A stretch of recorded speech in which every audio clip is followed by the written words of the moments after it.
We met up in between your appointments in Surrey Hills. Yeah. Okay. And you excused yourself before we sat down because poor old Hector, how much did he weigh? 70 kilos. 70 kilos. Oh my God. Yeah, just think of a horse in a mini minor. A small horse in a mini minor. He'd been cooped up in the car for hours, so before we sat down for coffee, you excused yourself to run around the block, to trot around the block with him. You and your noble hound with his, as you write, Mona Lisa eyes, the sight of that, you, poetry in motion, have never ever left me. We've shared cookies, coffees, grave sites, menopause, the death of our fathers, the birth of political correctness, and ourselves, kind of. I cannot begin to tell you what you mean to me.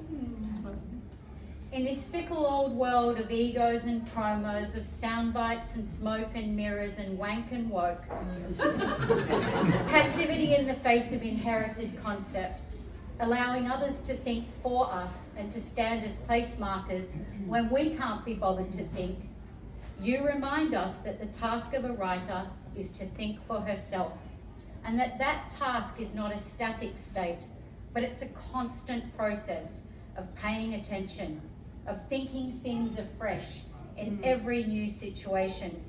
No piety of culture should ever be entirely fixed or protected from the currents of history. Zadie Smith tells us that there is always potential for radical change, and you demonstrate this ethos time and time again in your writing, in your revolutionary thinking. You are the real deal, on and off the page. When people ask me to name one of the best things about my writing life, you are the first cab off my rank as an answer. So to this collection, I have a couple of things to share. But few things are more difficult than praise, don't you think?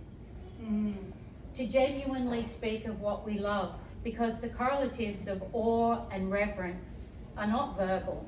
We just sit there with our mouths hanging open. So please bear with me. What is implicit to me in this work, this explicit work, is that it summons thought as opposed to imposing it. Its power, Ali's power, is to generate, not cancel energy or culture or anything or anyone for that matter, through the mastery of her perspective. Perspectives that are precise, exquisitely imagined and executed, that are the hard, unsung work of the heart, the mind, and the pen, working together. These poems speak a moral language, but they carry none of the earnest, unctuous self-righteousness that the subjects often inspire. Their beauty is the virtue of your vision, your extraordinarily wild mind turning the world into words. And if you're looking for a theme or chronology or some sort of organizing principle in this book, in all of Ali's books, what emerges most profoundly for me is Ali herself, in all of her complexities, showing us that the truth often resides when no one is looking for it, in between the contradictions, which liberates us all from rigid opinions. We follow Ali's mind as she hunts without profit, wearing her Scottish frugality in the economy of her language, creating a corpus of essential, profoundly humble, humorous, deeply human poems. You may or may not know that the words humour and human and humility share the same etymology. The word humus? I'm hungry. The word humus is the rich, peaty compost found on the forest floor of the writer's mind. That which has been digested through all of the senses, often over a lifetime. That which decomposes and feeds the unconscious mind, and until it blooms on the page here, into a glorious tangle of Scottish thistle and heather and Australian wattle and waratah. Humour and humility are all the way through this very human work that pushes towards naming things constantly that we reject and finding beauty in them. There is a great sense of tenderness towards experience, towards what we make with what remains from what we've inherited, the good, the bad, the ugly, and what it means to be human. I don't want to read any of your poems. Those of you who've heard Ali read before know that you're in for a treat. Ali's going to do that in a moment and give you the gift of not only her voice on the page, but her voice in your head to take home in person.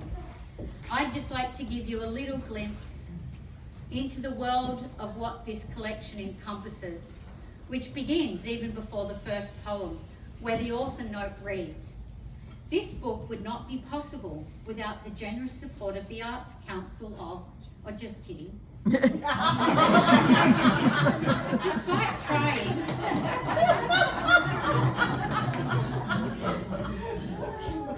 trying, I have never, as yet, been lucky enough to score funding. Therefore, all of my gratitude goes to my husband, Thomas, who keeps us both afloat in this blow-up dinghy we call life. Can we just take a moment and give Thomas a great big round of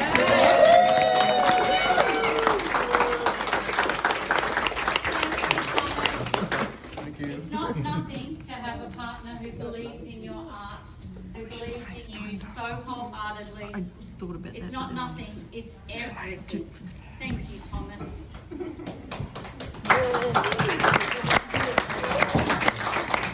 And then we're off. We're off in the dinghy, launched into the high seas, bobbing about in Ali's blow-up bloody dinghy without life jackets as she moves from evocation to meditation. What is it that makes your heart ache for the Scottish wilds?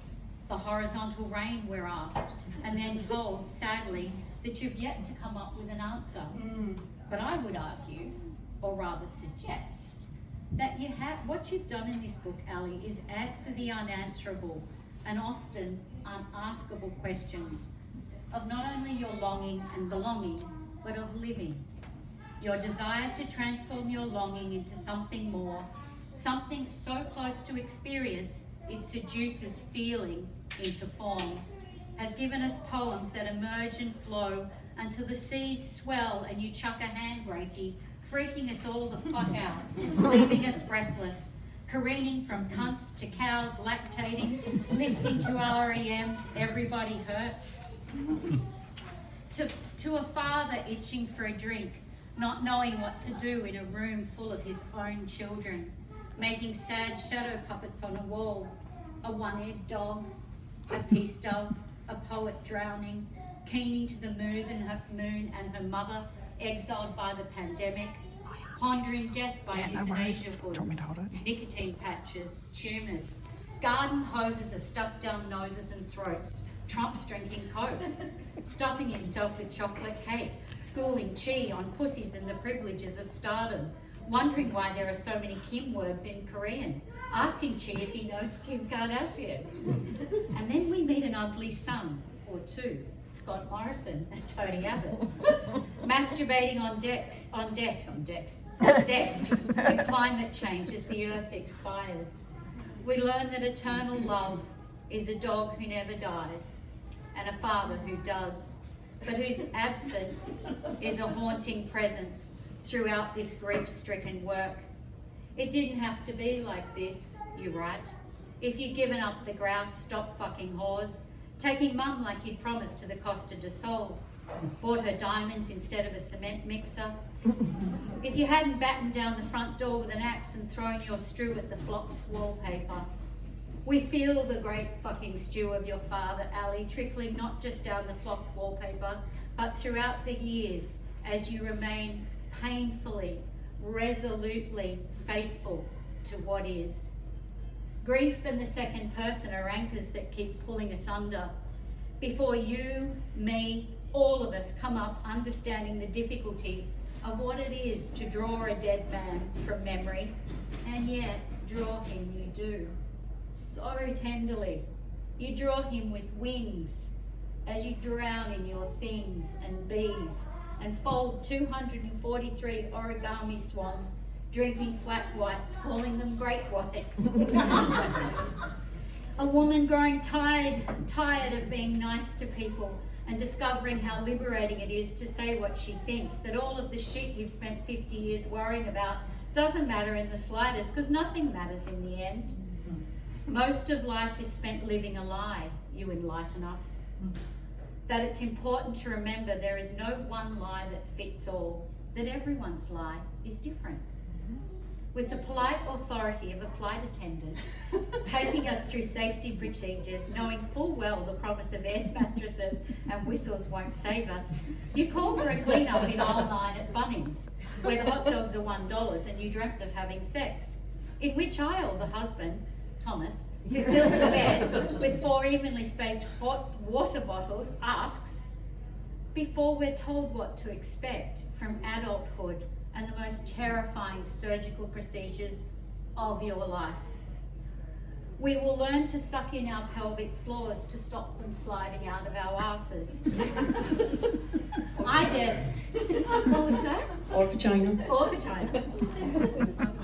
I dare say you will be clenched throughout reading Ali's book.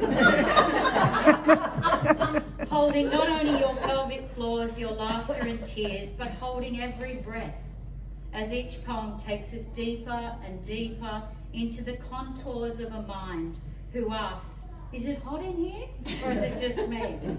Why didn't we do more for the dying earth? Were you born in a fucking field? Yes. Actually. Yes, Ali confirms she was, confidently. And you never strayed far from those icy north winds, juxtaposing them with the sunny lie of Australia.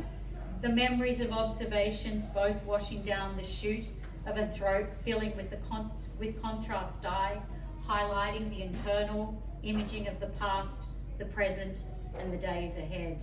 Beside a beautiful blind man who sees the clouds in the sky are the eyebrows of infinity, and a life without you not worth living. Give me a poem, you implore us in the last pages of this book.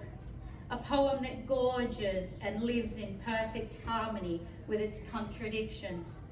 A poem that never speaks Latin, that plays violin backwards and Rachmaninoff's, did I say that properly? Yeah, Rachmaninoff, yeah. Fifth on a broken piano left out in the rain. And that's just a smidgen of what you've given us, Ali, through the virtuosity of these luminous poems. Poems that whisper at what you have achieved in lines like these. I leaned my head against yours as though my forehead were a mouth I could share secrets through. And when I no longer knew what to do with them, I breathed my secrets into your forehead. You did. This book is your mouth breathing secrets into our foreheads and into our hearts. And I implore you all to lean in closely and listen to them. Read them, reread them, and be remade by them, as I was. Thank you, Ali. May your words have wings. Thank you so much.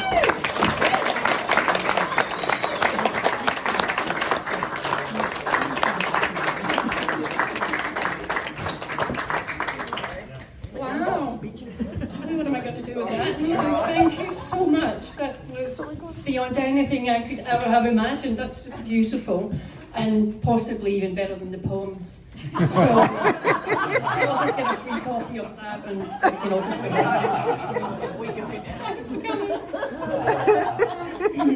I thought I might read a couple of poems. When you're a poet and you're reading in public, you're always worried that you're going to bore everyone senseless. So you kind of want to make the apology up front, go, yeah, I'll be really quick. So don't worry, this won't take too long. I think it's like 9 minutes. Which one was I going to start with? No, not that one. Actually, I might just say that I only saw the book for half an hour ago for the first time. And so I had come with printouts of my poems, and now I'm trying to find them in the book. And now I found them. Should I stand up? Yes. Okay. Okay, so I'm going to start with the titular poem, A Brief Letter to the Sea About a Couple of Things. Dear Sea, you are so very full. No amount of hosing the concrete could empty you. You're also very deep, like our friend Hamish, a doctor of philosophy at Glasgow Uni, who took the TV remote control to the supermarket and tried to use it to call home to find out if they needed milk. Dear Sea, what shall we do with a drunken sailor, his swollen belly rising and falling like a tide of rum and cokes early in the morning? I like you best at dark, when the moon's not full and the car park's empty. No fishermen casting their lines under a Van Gogh sky. No severed ears to hear the stifled screams of my recycled dreams thrown into the commingled bin. No one to call for the status of milk in my fridge. No one to notice when I finally drown. Thank you.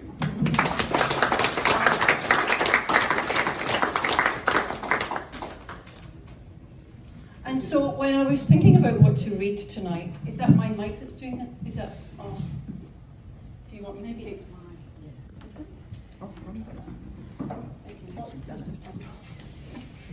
When I was thinking about which poems to read tonight, I asked my husband, Thomas, right there in the brown jacket, which poems he thought I should read. And he said, well, why don't you read a poem about how much you love me? And I said, well, because I haven't got one of those. and then I remembered that I do.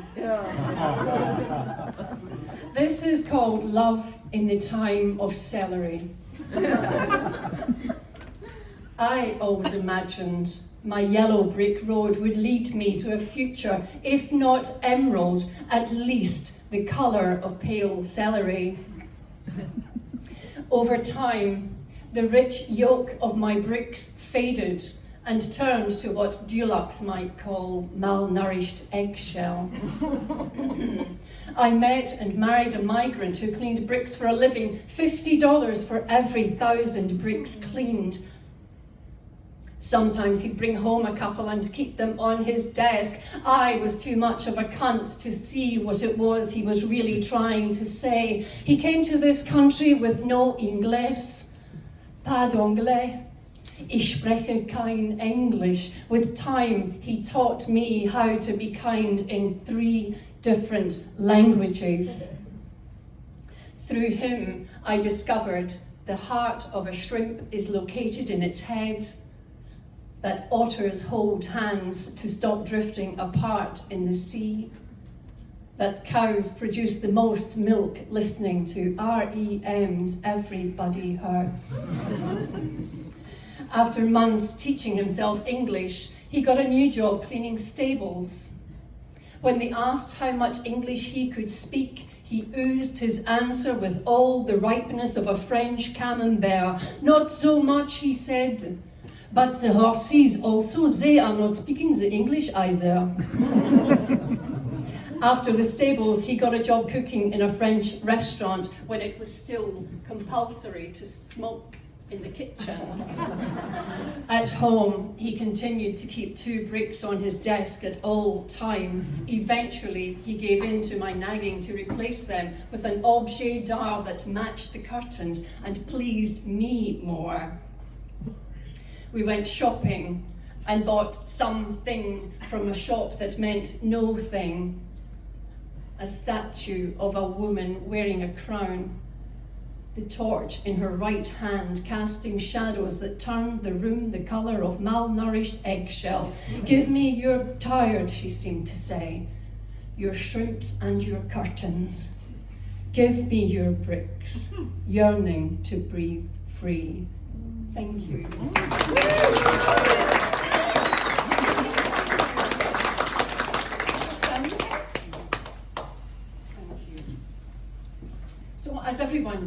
no poetry reading would be complete without mentioning Tony Abbott. And I was quite delighted you mentioned him too, because I forgot he was in here. So this sounds like it might be a bit posh, but it's not really. So I'm, Nietzsche's famous saying, God is dead and we have killed him. So this title is a little play on that. This is The Earth is Dead and we have killed her. How shall we comfort ourselves, the murderers of all murderers? This poem is formal notification that you are in default of your earthly obligations. Unless the full amount of moral fibre is paid inside 14 days of receipt of this poem, Earth has no choice but to begin formal proceedings against you. Sure, we are all ein Berliner, but we are also ein Dutch boy with our fingers in a dike bulging with apathy. Haven't you heard? God is dead. Thoughts and prayers won't help you now. I remember when a collapsing ice shelf meant too many TV dinners stacked in the freezer. The man on the news said it's already happening. We are all in this together, the frozen peas of our hope scattering across the linoleum of our despair. And as our cod suffocate and koalas burn, try to remember the password to your moral account. Download the PDF of your conscience, save it in a folder marked, "Why didn't we do more?" And when you have used up the last of what seemed to be good reasons for getting out of bed, take your savings from the repealed carbon tax. Buy dead roses from the petrol station flown in last week from Ecuador. Display them in jam jars in the windows of your soul. Imagine them glowing like candles, lit in the name of Saint Tony, member for Warringah. Feel the weight of their petals. Pull your faded pink sadness to the sill. Thank you.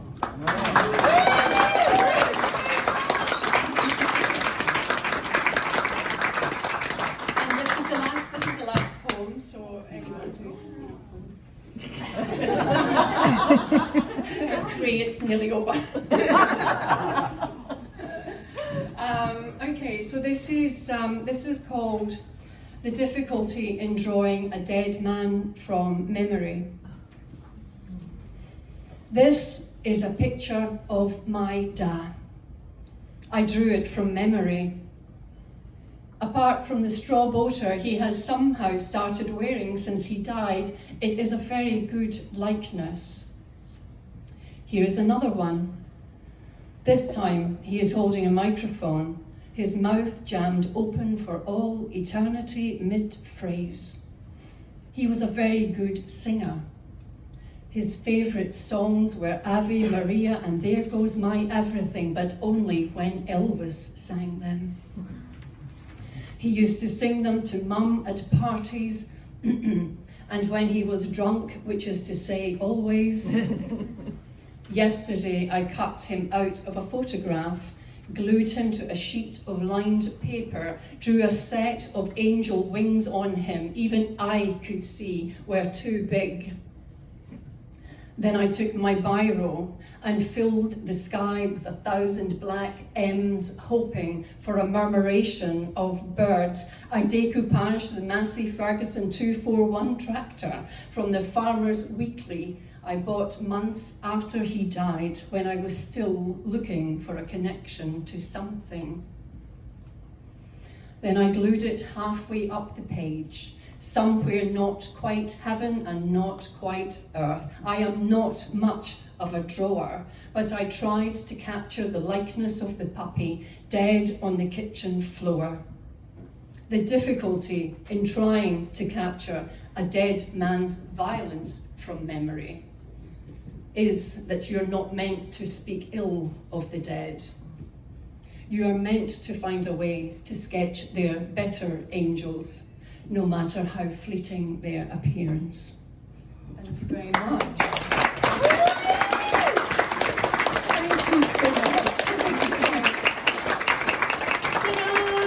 So that's all I'm going to read, but Catherine might like to ask me something. We did. My nose is running. So I might have to sit down. Have a little, yeah, have a tissue. And if you've got some questions that you'd like to ask Ali, Do you have a tissue? we'll get to those. I've just got a couple of questions, if that's okay. And maybe actually just... You're allowed, right? Years ago, I overheard a conversation between Ben, well, not overheard, I was listening to the radio, but you know that intimacy of listening to the radio and you're busy doing something else and you feel like you're overhearing. And it was between Ben Quilty and Andrew Ford, who's a musician. If you haven't listened to it, bloody do that. Google it and listen to that. You have? I got it. Yeah, it's amazing. Andrew is a musician who lives in the neighbourhood of Ben's home in the Southern Highlands. And Ben could hear Andrew composing at the keyboard. And he wondered as he sat before his blank canvas about Andrew's first note, as he considered his first brushstroke. And I guess for us writers, it's a first word.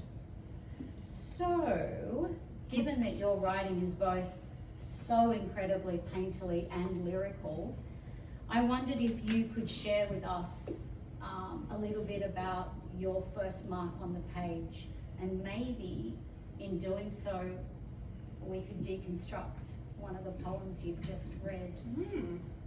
Yeah, sure. Should I use that mic? So the first mark I ever made on the page was in letters to my sister who lived in London at the time. And I used to absolutely love writing these letters, and I would try to make little drawings of dogs shagging, as I remember.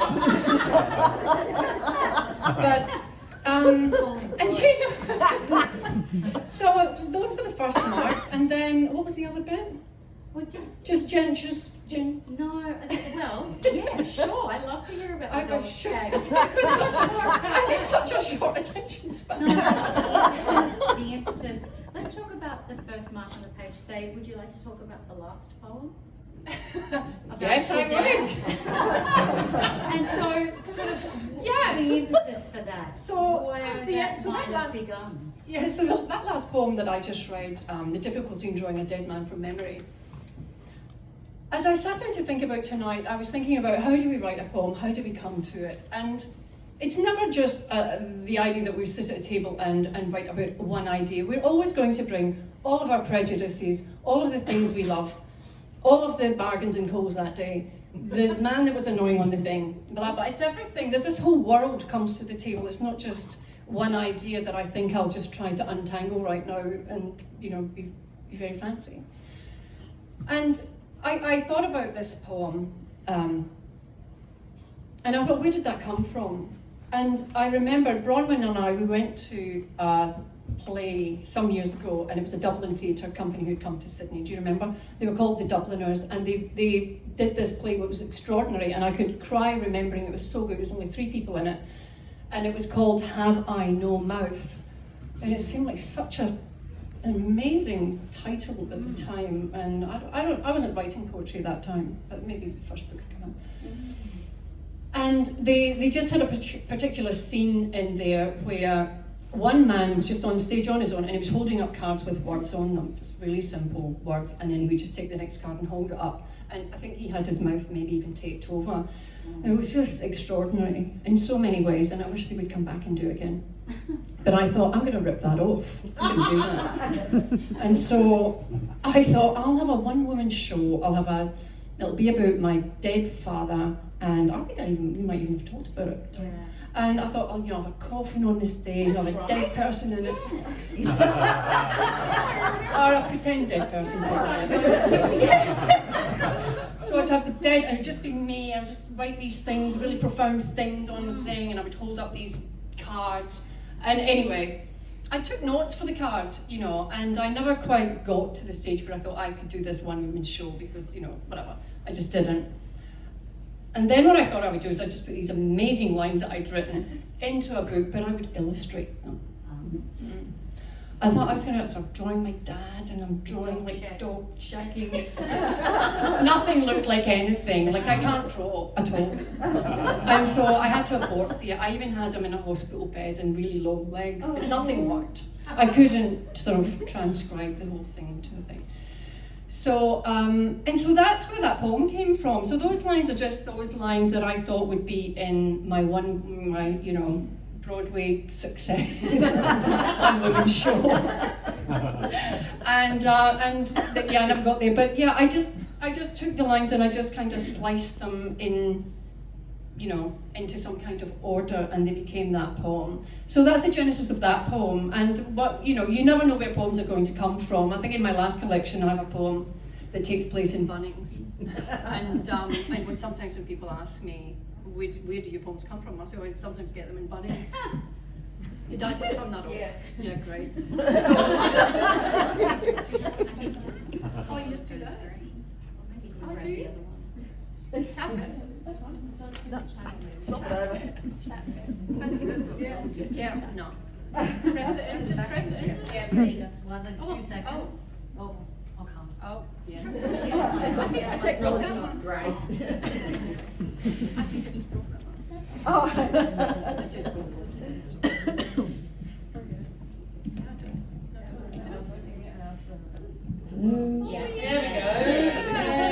There we go. I know I haven't really got anything to say because I think. No. Yeah. So. I want to ask you about the discipline of that.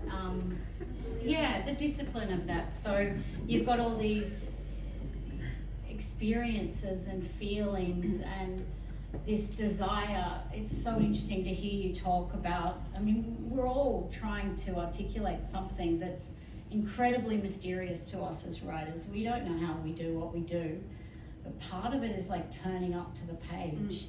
And so can you tell us about that, the discipline or otherwise that you have? There's a line in one of these poems where you talk about sitting at the poor couple with the ugly son.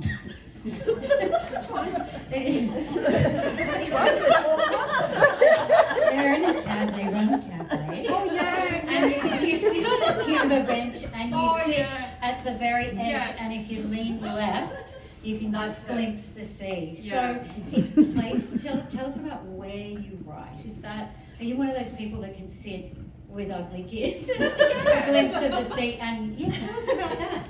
Yeah, so for me, discipline is everything, and it sounds so counterintuitive to creativity. Not at all. And when anyone asks me about my writing process, I do call it work because that's all it is. You know, and I do show up for it every day. So without fail, really, it's all about that. At home, or you? No, I go out to a cafe and listen to. I won't say the ugly children thing. I just have to clarify. No, because in the poem, so brief. the guy said, this woman says, yes, is my son. He was a really ugly child. Wow, and he just nods knowingly, and he goes, yeah, and he says, my own daughter is ugly too. So you get those lines from everyday things. But yet, so I show up every day for my writing, and most days are not great days of writing. I'm not producing amazing things every day. Maybe now and again you produce something that feels like it might be worth something, but it's still writing. So it's this idea that you just show up every day and you just do it, and then sometimes you get lucky. But what I've learned over the years is that I can write something which is actually really, really mediocre, if not really bad, but I will make it into something because I'm not going to let it die. I'm just not, and so I will invest probably too many weeks and months and hours of my life into this one book, constantly trying to give it like. Is it a sentence or a word or a feeling that keeps you drilling back? It's when when I'm trying to describe a feeling or an emotion or a scene so precisely. Yeah. So it's not enough to say the sun was shining and that's a happy looking dog or an ugly child, let's say. And it's just not enough. So what I'm always trying to do is at the end of the day, we've all got the same stories. We love, we hate, we have relationships, we don't, we get a job. They're all kind of the same emotions. And so how are we going to tell our stories in the most original way possible? How am I going to tell mine? Because I think we're going to write something, let's make it delicious and exciting. So I'm always mining the line for the most original way that I can possibly say that thing, whatever it is I'm trying to say. And so and then eventually I'm either happy or I'm not, but when I'm happy, that's it. And what's it like to reside in the space of grief, to be writing from that place? I remember years and years ago, and you were I think you were buying lipstick in a department store in Edinburgh, wasn't it long ago? And you called me because you had the call from the hospital to say that Dad was nearing the end. And how long ago was that now? 2014 or 15, yeah, 14. And you know how grief works through us over time, through our bodies, through our psyches. It fascinates me how we can come at those things from all these different angles, and how you're using language to resurrect and to honour and to the fidelity to what it is, the complexities of this man and the family and the relationships, and it's extraordinary. And I really, really commend you for your bravery in that. It's so hard to do. It's hard to do well. It's like writing sex. It's a bit like death is really hard. Death is hard to do. I think one way of doing it is coming in the back door. Yeah. And sort of not writing about, as it were. I told you not to sit down in front. I guess. I don't think I've ever sat down and actually tackled grief head on. I don't feel like I have, although most of my poems are about grief, and so they're kind of, there's grief in there, but I don't know. It's not. I don't sit in it and write about it quite tidily and then come out feeling, this catharsis. It's, in some ways, grief is quite a lovely place to write from. I very much love writing about grief. I do. I think it's rich and delicious, and I think it's everything. It's life and death, all in the same thing. Someone's left behind, something is left behind, and someone is left grieving that thing. So it's like, it's two sides of the same coin. So for me, there can be absolute joy in writing about grief, absolute love, and absolute devastation as well. So they all seem to be, connected. Yeah. You do it so beautifully. Ali and I have both published books. I call them Irish twins. I published a novel 3 months ago. And whoa, these are very challenging times to speak your truth. To come up against the keyboard warriors and the general depletion of critical discourse. I can't even begin to, that's a whole other subject. That's why nights like these are so beautiful, to have a gathering of people who value words, who value thinking and writing. So thank you all so dearly for coming to celebrate Ali's beautiful words and thinking and mind. Can you talk to us about the challenges? Do you find this a challenging time to publish? It's all very well to say no fucks given. And in our case, it's no fucks, no eggs, no stares, no cares. But what is the writer's responsibility to the reader and to the publish? What fucks are you giving? I think the first thing I would say about that is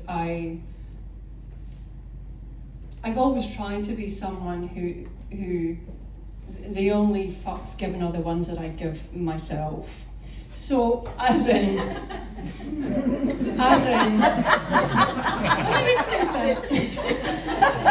it's Newtown, it's fine. I used to, I've got a poem in my first collection which used to make me. You guys want to come up? Oh, hi. Do you want to come up? Oh, Steve, oh, hi, love. Come on, hurry up. Stephen, this is my brother-in-law, Stephen. Stephen was actually recording the event tonight, so thank you for coming.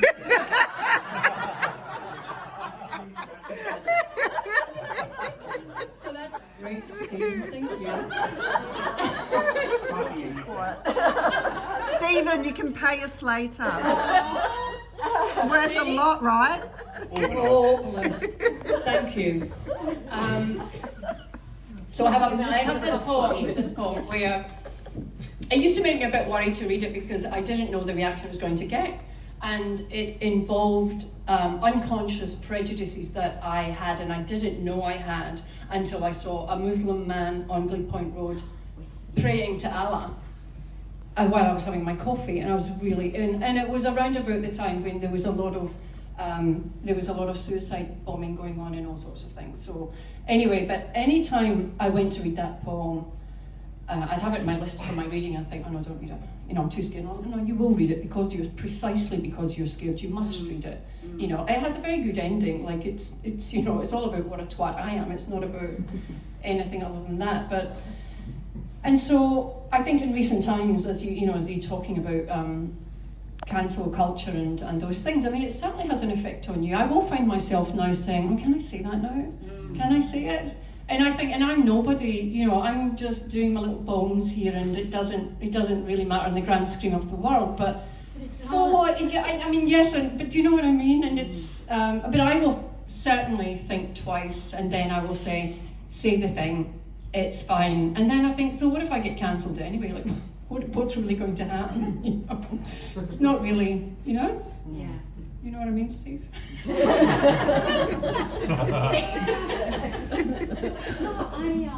I've got lots of friends. I've been working at Varuna, we mentioned before, for a lot of years, curating writing groups and stuff. And I know so many writers, broad-minded, experienced, extraordinary writers who aren't writing now. And it worries me so much because they're scared. And it's it's ironic that we're in a bookshop because we're here to talk about writing and, you know, the commerce of art, you know, buying books. And we're probably not indicative of, you know, the public, because book sales are, if you don't mind me saying, better read than dead, they're shit. Because people are doing other things. They're going home and they're watching Netflix and they're scrolling on their phones, you know, counting how many likes they've got. I mean, we all do it.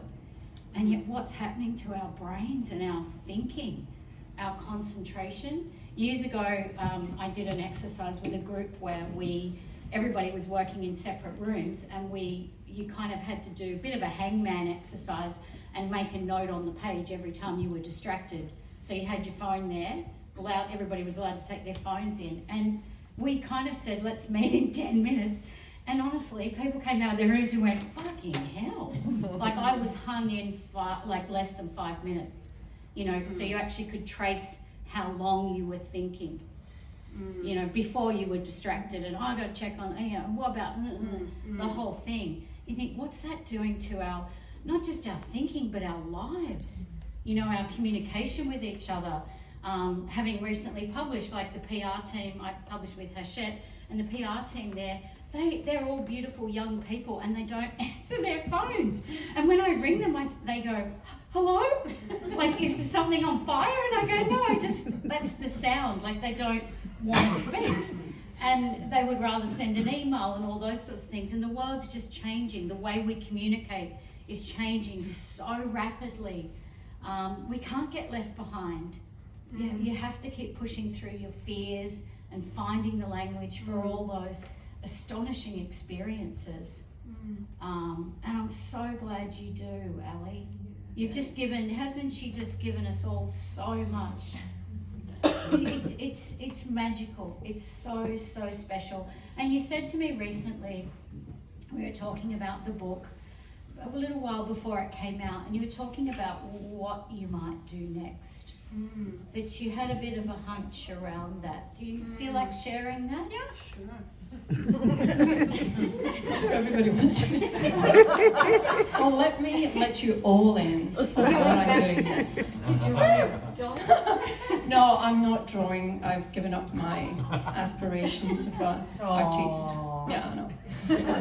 No, my next thing is some years ago when I went to the Highlands of Scotland, I sat down at my laptop overlooking a rather picturesque loch with mountains in the distance, and I opened a new document, and these two words came out of my fingers, and it was "Dear Neil." It's like, "Dear Neil," it's bizarre. And it ends up, it's a letter to Neil Diamond. And so I do. And so I ended up writing 100 letters to Neil Diamond, and I'm still writing them. I don't send them to him.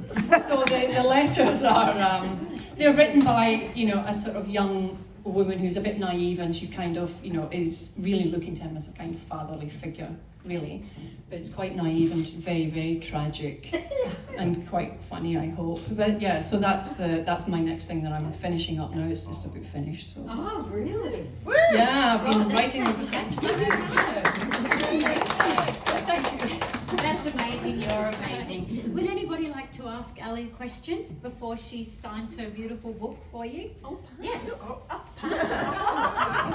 Yeah, an impertinent one. But who's Karen? It's Karen. The book is dedicated to my friend Karen. Oh. Oh, I said no for you just Anybody else like to share something? Bronwyn, did you have a question? I love your lipstick.